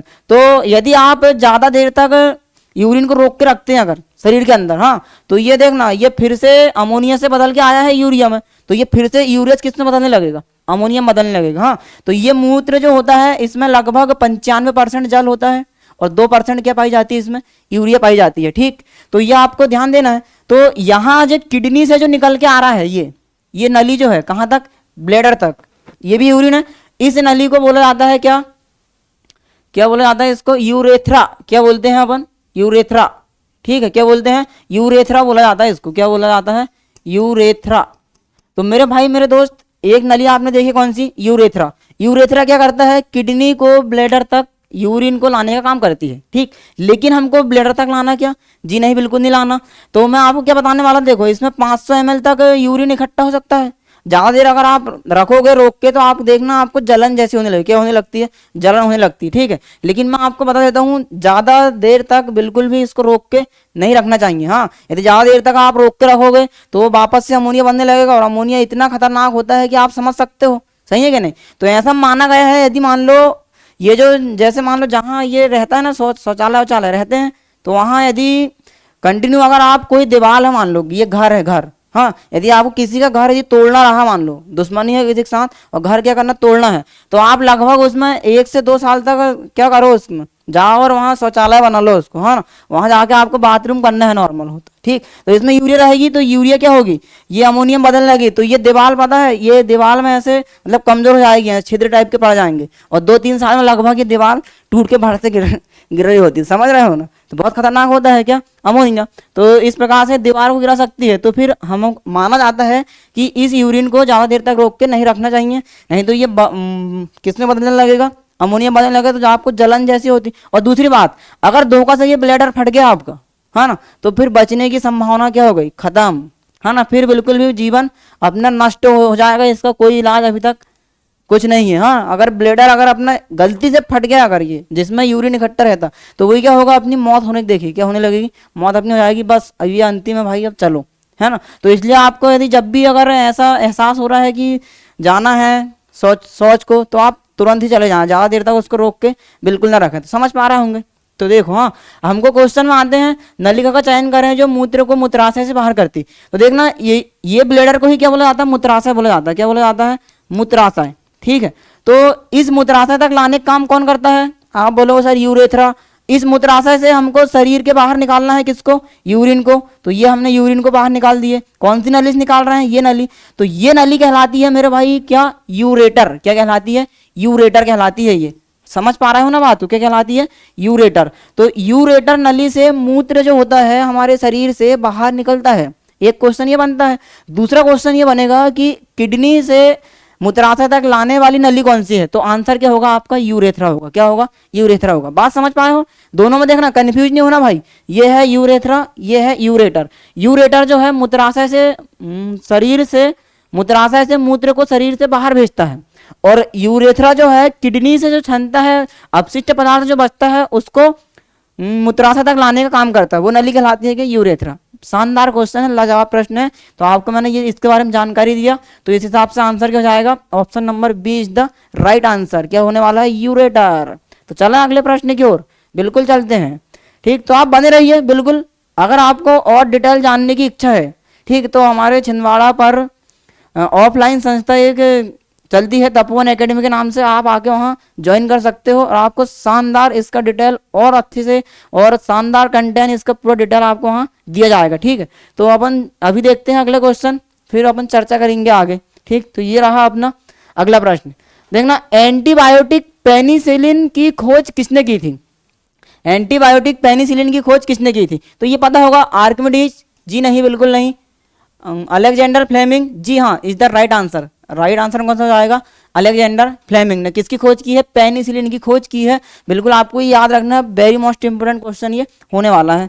अगला प्रश्न रहा ये अपने लिए, रक्त में कुछ कोशिकाओं की उपस्थिति के कारण रक्त का थक्का बनता है, इन कोशिकाओं को क्या कहा जाता है। ये क्या बात हुई भाई, देखना क्वेश्चन क्या आया आपके लिए, लाजवाब क्वेश्चन है, लाजवाब। आप सोच भी नहीं सकते इतना लाजवाब प्रश्न है ये, कि रक्त का थक्का बनने के लिए कौन क्या है, कोशिकाओं की उपस्थिति के कारण रक्त का थक्का बनता है। तो मतलब हमारे शरीर में ऐसा क्या है कि रक्त का थक्का बनता है, इन कोशिकाओं को क्या कहा जाता है, सिंपल सा फंडा भाई है। ठीक, कि रक्त का थक्का क्यों बनता है ये आपको बताना है। ठीक है, तो रक्त का थक्का मतलब समझते हो ना आप। यदि बताओ रक्त का थक्का कब बनेगा, जब आपको चोट लगेगी। चोट लगेगी तो रक्त का थक्का बनता है। आपने देखे होंगे, अनुभव किए होंगे, कभी तो आपको चोट लगी होगी। या फिर मान लेते हैं, देखो अब आज की पीढ़ी में क्या होता है, ये लड़का है, मान लो कितने साल का है ये, 13 से 18 साल के बीच में। ठीक है, तो आज की पीढ़ी दर पीढ़ी दर आप देख रहे होंगे, ये अट्रैक्शन बहुत जल्दी हो जाते हैं किसी भी, मतलब या तो लड़का का हो या लड़की का हो। लड़की है तो लड़का की साइड अट्रैक्शन, और लड़का है तो लड़की की साइड अट्रैक्शन, होता क्या नहीं। अब मान लो ये अट्रैक्शन होगा, बात करने लगे, हो रहा चल रहा है, ये नहीं समझ आ रहा है तो बढ़िया, कम ही उम्र में जल्दी से अट्रैक्शन बढ़ जाता है, उसमें समझ नहीं आता, बस हो गया। जैसे कहते हैं ना फर्जी दिल, जो दिल टूट गया बोले, वो दिल चलना भाई, वो फर्जी है वो। हाँ, सही मायने में दिल ऐसा होता ही नहीं है। ठीक है, दिल तो इस प्रकार का होता है, इस प्रकार। तो ये कोई दिल मिल नहीं होता, ये सब कहने की बातें रहती है। सही है, मान लो ये अट्रैक्शन बढ़ गया, दोनों के बीच बातें चल रही है, बढ़िया चलेगी कुछ दिन तक, बात कर रहे हैं बढ़िया, 2-4-8 दिन बात कर लिए, चलो मान लेते 4 महीना बात कर लिए। ठीक, 4 महीना बात कर लिए, कोई दिन तो ऐसा आएगा कि इनके बीच में क्या हुआ, भयंकर झगड़ा हो गया। क्या हो गया, झगड़ा। अब दिमाग खराब हो गया, लड़की का दिमाग 60, लड़का का भी दिमाग 60। लड़की ने छोड़ के चली गई किसको, लड़का को, और लड़का का दिमाग खराब, इसने छोड़ दिया, दिमाग खराब हुआ, दोनों का दिमाग खराब होगा। अब क्या करेगा लड़का, लड़का ने क्या है ज्यादा अट्रैक्शन किसको रहा होगा, लड़का का रहा होगा, दिमाग खराब हुआ, निकाला ऐसा ब्लेड और काट लिया, गया हाथ काट लिया, होता ना ऐसा। तो ऐसा नहीं करना चाहिए। या फिर मान लो लड़की का दिमाग खराब हुआ तो लड़की ने भी निकाली ब्लेड, ये हाथ काट ली, ये देखो हम आपके लिए जान दे सकते हैं, है कि नहीं? होता है ऐसा, जान दे सकते हो, बोले ये कर सकते हैं। तो ये भाई सब कहने की बातें हैं, सही है। या तो लड़की हाथ काट रही उसको बोले क्या ऊपर से काट रही, बोलना ये तो सिरा है, काटना है तो कहाँ काट, धमनी तक काट के बताओ, तब जाने भाई कि तू हाँ सही में प्रेमी है करके। तो मेरे भाई मेरे दोस्त ये सब घुमा जाता है, अट्रैक्शन है, कुछ नहीं है। तो हरे फिलहाल से दूरी रहो, पढ़ाई वढ़ाई करना, तो समझ पा रहा है कि नहीं। तो ऐसी बेवकूफ़ी बिल्कुल ना करें कि हाथ माथ काट रहा है और ये, और अगर काटना है तो यहाँ काट के बताओ, तब जानना कि भाई हाँ हाँ सही है, ये प्रेम है, प्रेमी है कर, सही बात है। और अगर मान लो कभी ऐसा होता है भी तो ऊपर से काट लोगे आप, सिरा से जितना ब्लड बाहर जाएगा, कहानी खत्म। काटना है तो अंदर काटो, धमनी निकाल के बताओ, तो जाना है हम फिर, सही है ना। तो इस प्रकार से हाँ, तो ये लड़ाई हो रही है, हाँ हो गया दिमाग खराब, निकाले ब्लेड और ये हाथ काट लिए, हाथ काट लिए तो यहाँ से क्या बहेगा, ब्लड बहेगा, इस प्रकार से निकलेगा ना, ब्लड निकलेगा। तो ये अगर बताओ मुझे, अगर ये थक्का नहीं बनेगा, रक्त का थक्का, तो ये तो कंटिन्यू बहते जाएगा, बहेगा, तो कंटिन्यू बहेगा। तो ऐसा हो सकता बेटा कि तुम्हारे अंदर जितना ब्लड है ना 5.5 से 6 लीटर, वो पूरा बाहर आ जाए। और जब पूरा बाहर आ जाए तुम्हारा जीवन तो क्या होगा, पता चल रहा ना, खत्म ही कहानी हो जाएगी। हाँ, जब ब्लड इन रहेगा तो भोजन मतलब अपने ऊर्जा ही नहीं मिलेगी, सही है ना। ऑक्सीजन का वाहन कौन करता है, ब्लड करता है। तो ऑक्सीजन रहेगा तो ग्लूकोज टूटेगा क्या, नहीं टूटेगा। तो कहानी बहुत लाजवाब है भाई इनकी। हाँ, अब ये क्वेश्चन है तो मैं आपको ज्यादा तो नहीं समझा सकता, और थोड़े थोड़े इंपॉर्टेंट फैक्ट मैं आपको यहाँ जरूर दे सकता हूँ, ठीक। तो अपनी कहानी यहाँ दी, ये काट लिया आपने हाथ, दिमाग खराब कर लिए, अब ब्लड बहने लगा। अब ब्लड तो ऐसा, अब इसको रोकना पड़ेगा, तो रोकने के लिए क्या बनना पड़ेगा, थक्का बनना पड़ेगा, ठीक है। अगर ये थक्का नहीं बन रहा तो फिर दिक्कत है, ये चलते ही जाएगा, बिल्कुल कंटिन्यू बहते जाएगा, 1-2 घंटे में स्वाहा, फिर राम नाम सत्य है, सबकी यही करते, फिर वही करना पड़ेगा और क्या। इसलिए ऐसा है कि कभी भी ऐसे चक्कर में हाथ माथ बिल्कुल भी नहीं काटना चाहिए। तो इस थक्का को बनने के लिए किसी ना किसी की जरूरत तो होगी भाई, शरीर में होगी क्या नहीं, तभी ये थक्का बनेगा, नहीं थक्का नहीं बनेगा। तो देखना, हाँ अब आप एक दिमाग लगाओ कि अपना ये शरीर है, शरीर में भी ब्लड बह रहा है, तो फिर ये शरीर में रक्त का थक्का क्यों नहीं बनता। मान लो मैं अभी आपके सामने पढ़ा रहा हूँ, यहीं कहीं जम गया तो मैं तो बस यहाँ से खड़े खड़े खत्म कहानी, सही है। तो शरीर में क्यों नहीं जमता, तो भाई ये हिपेरिन पाया जाता है। क्या पाया जाता है, हिपेरिन नामक एक प्रोटीन होता है, ये प्रोटीन बोलो आप, हिपेरिन। तो ये हिपेरिन जो है ना रक्त का थक्का बनने से रोकता है, ठीक है। लेकिन देखना भगवान ने क्या बनाया भाई शरीर अपना, लाजवाब। जैसे ही ये वायु के संपर्क में आएगा कौन, हिपेरिन, ये निष्क्रिय हो जाएगा। क्या हो जाएगा, निष्क्रिय। इसका कहानी क्या कर दिए, खत्म कर दिए, समझ रहे हो क्या नहीं। तो इसीलिए आपको मैं एक और जानकारी दे दूं, ये अपने शरीर में हवा ना जाना चाहिए। यदि हवा चल जाए तो हिपेरिन क्या हो, निष्क्रिय, रक्त थक्का बनना चालू हो जाएगा। इसलिए आपने देखे होंगे डॉक्टर इंजेक्शन सुई लगाते हैं, सुई या बॉटल वॉटल लगाते हैं, पहले उससे हवा निकाल दिया जाता है इस प्रकार से। हाँ, उसके हवा निकाल के फिर आपको क्या देते, इंजेक्शन लगाया जाता। अगर बिना हवा, यदि मान लो हवा लगा दिए तो क्या हवा चल जाएगी ना, हिपेरिन निष्क्रिय होगा, रक्त थक्का जमने लगेगा, आपका ऐसा कहने लगोगे नहीं, दिमाग फिर पता चल, समझ रहे हो बात को। तो इसी रक्त को थक्का जमाने के लिए किसका उपयोग होता है, कौन सी कोशिका होती है आपको बताना है। तो ये ब्लड को रोकना है तो रक्त का थक्का जमाना पड़ेगा। तो ये थक्का जमाने के लिए देखना भाई, हाँ अपना जो ब्लड पाया जाता है ना, ब्लड होता है, ये जो है भाई 2 अवस्था में होता है। एक होता है प्लाज्मा अवस्था, कौन सी अवस्था, प्लाज्मा मतलब लिक्विड, और एक होता है रुधिराणु। कौन सा होता है, रुधिराणु, ठीक। तो ये प्लाज्मा में लगभग 3 प्रोटीन होते हैं। कितने प्रोटीन, 3 प्रोटीन। एक होता है आपका प्रोथ्रोम्बिन, क्या होता है, प्रोथ्रोम्बिन। दूसरा होता है फाइब्रिनोजिन, फाइब्रोनोजिन। और तीसरा होता है भाई अपना कौन सा, हिपेरिन। कौन सा, हिपेरिन, ठीक है।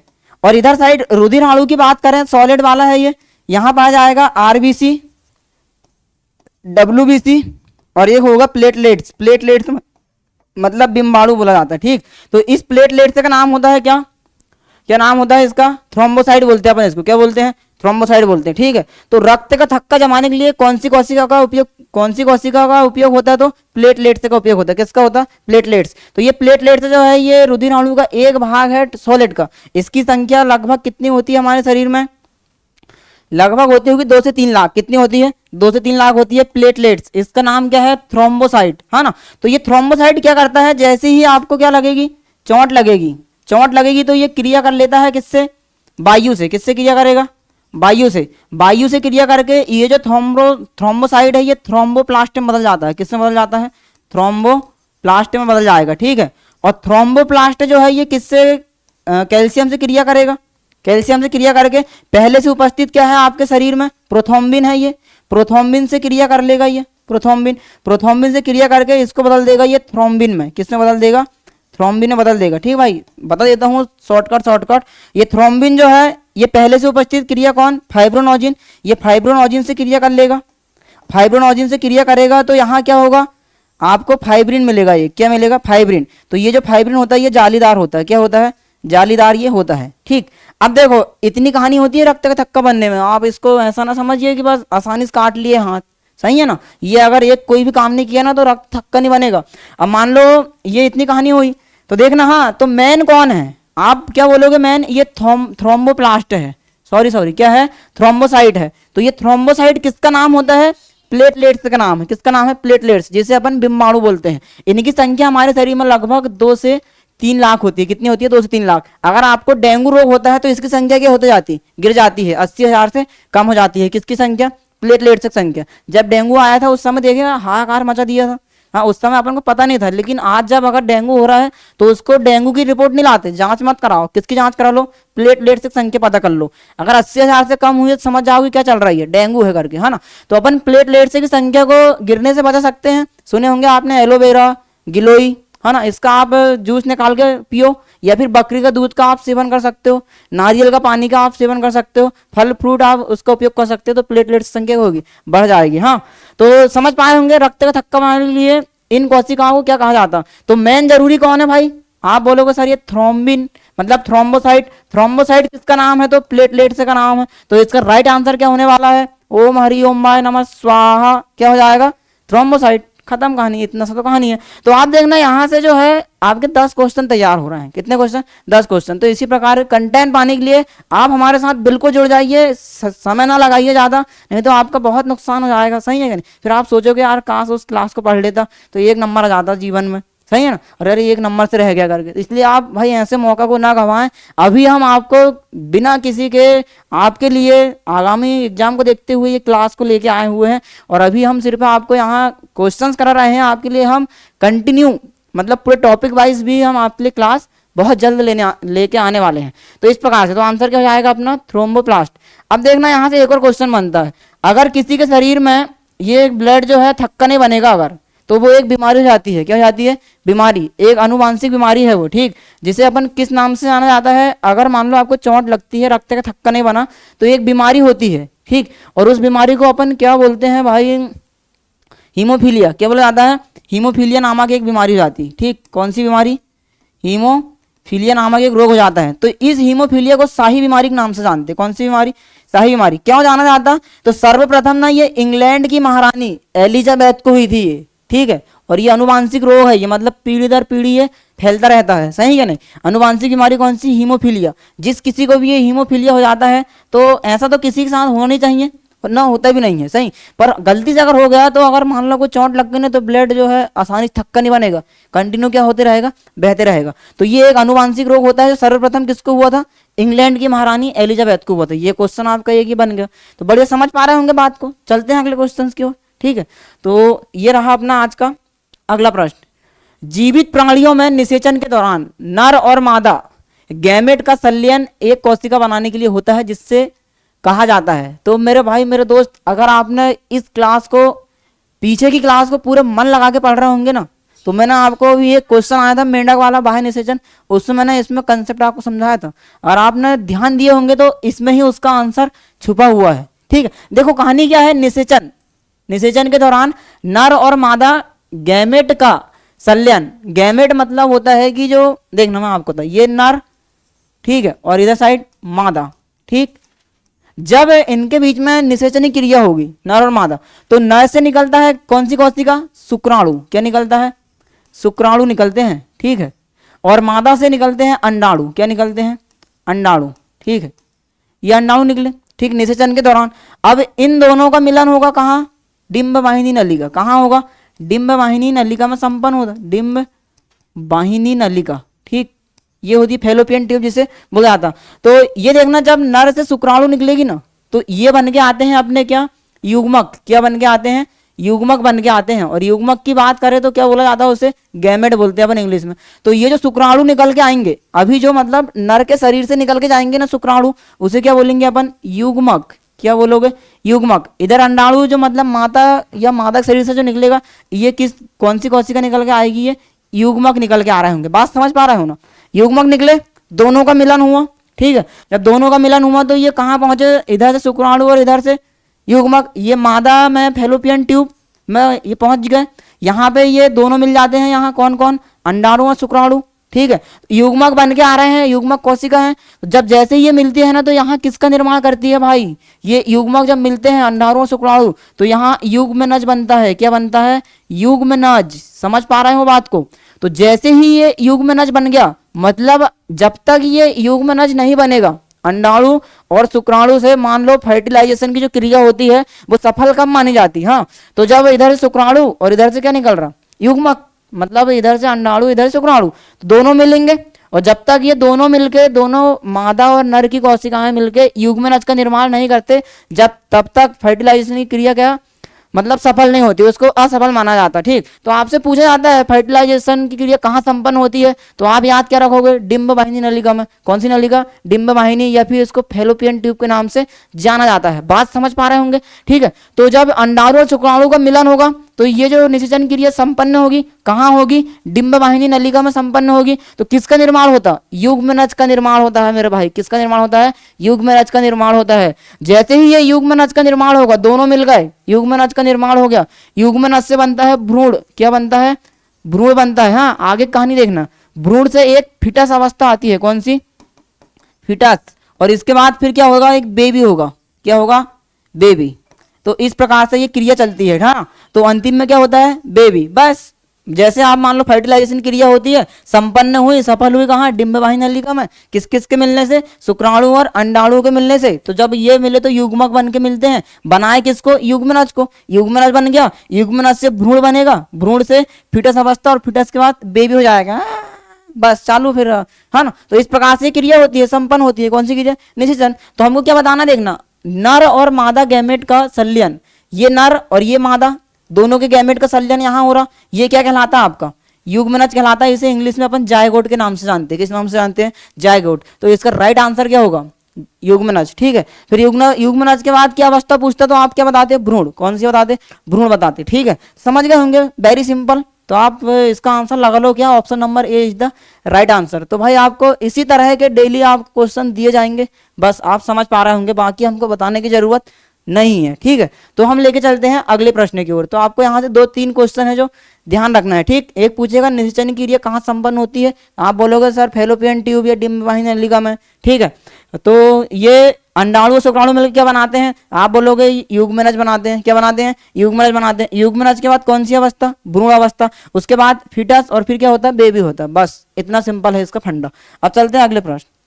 ये रहा भाई अपना अगला प्रश्न।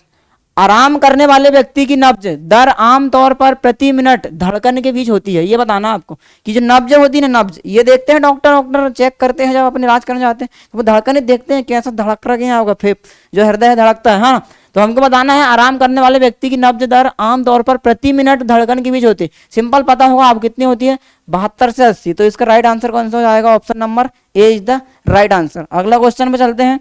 ये रहा अगला प्रश्न। एक वयस्क मनुष्य सामान्य रूप से 24 घंटे में लगभग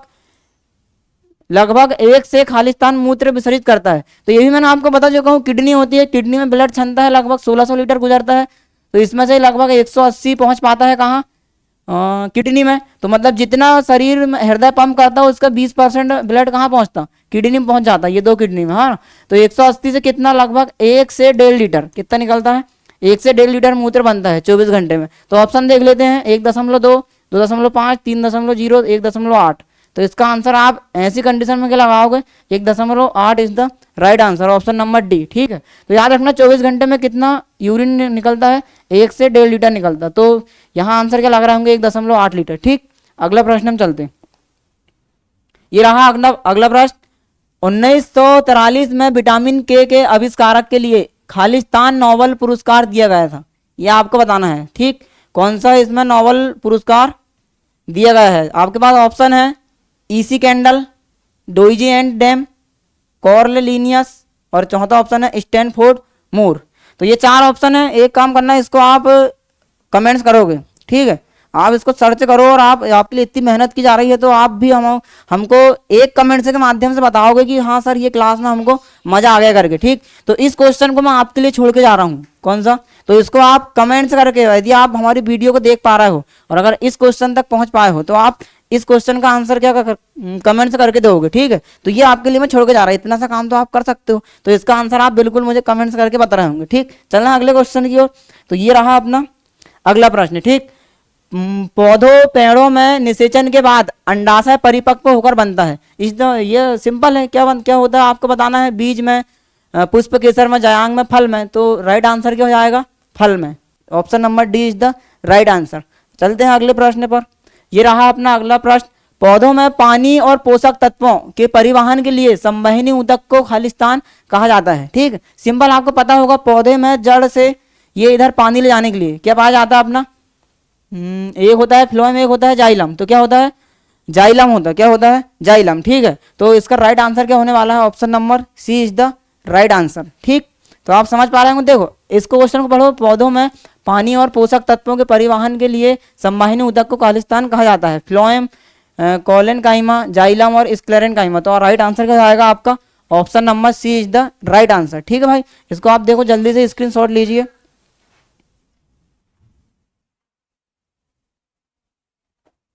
क्या होता सर,